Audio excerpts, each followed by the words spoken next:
Good morning and welcome to our daily devotional from Pilgrim Congregational Church. I'm Patrick Horn. Very glad to have you with us on this Thursday morning, April the 30th, 2026. And we are continuing our study of Acts chapter 7, which is the stoning of the Apostle Stephen, who has just angered the Jewish leaders at the council in Jerusalem. And so this morning, I'm going to read the one verse, which is the account of the stoning, which is verse 58 of Acts chapter 7, and offer a few reflections and then close us with prayer. Verse 58 says, "Then they dragged him out of the city and began to stone him. And the witnesses laid their coats at the feet of a young man named Saul."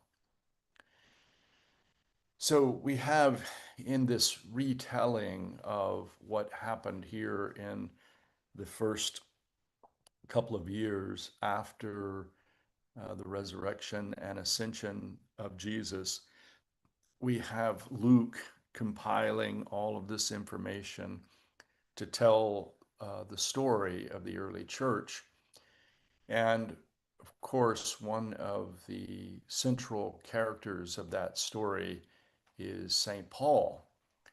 And Luke is very careful and thorough to show that the transformation that occurs in us through the resurrection of Christ is something that is so transformative that one can go from one direction to entirely the opposite direction.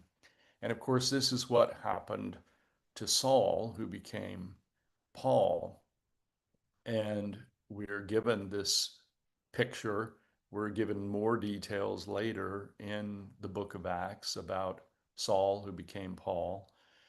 But here we have Saul's name mentioned for the first time, and it is the purpose of which is to show us that that there is a man who is going to be a very important part of the development of the church throughout the Roman Empire.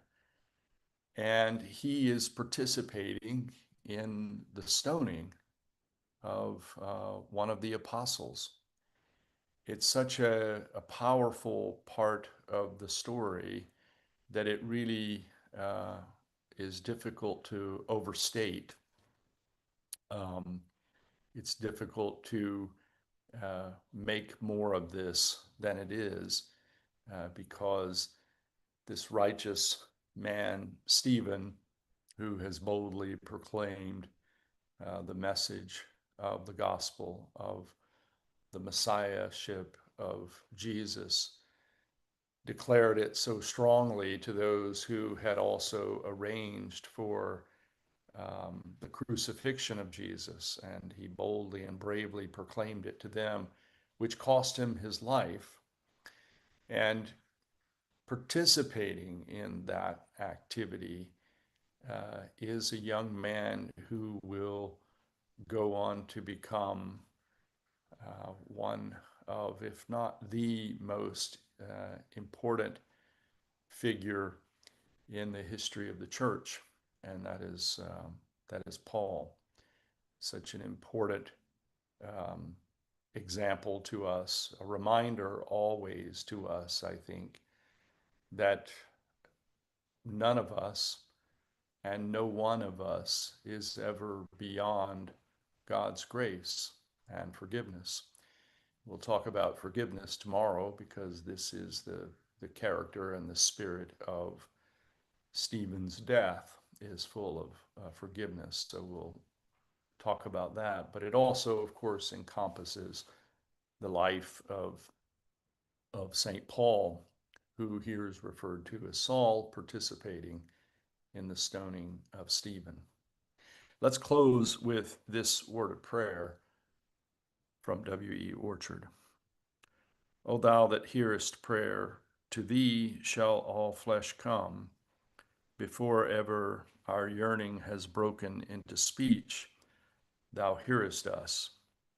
No secret sigh of discontent escapes thy listening ear. No silent resolve on higher things, but is granted the assistance of thy grace. We come to thee who already knows us altogether, ourselves, our hearts, our minds, our lives, all shall be our prayer. Like desert travelers, we have thirsted after thee, and thou knowest that thirst is thine own creating. O satisfy us early with thy mercy.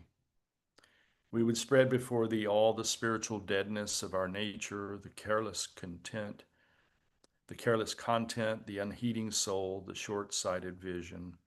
Thou hast made all thy glory to pass before us. We heard the thunder, we felt the fire, but thy still small voice of calm we were too deaf to hear. O quicken us by thy coming, breath of God. O come, great deliverer, make known to us thy great salvation. Plant within us the cross of thy dear Son. May its pain awaken and save us all. Amen. Thank you for joining me this morning from Pilgrim Congregational Church. I'm Patrick Horn, and I hope that you have a very good day. Goodbye.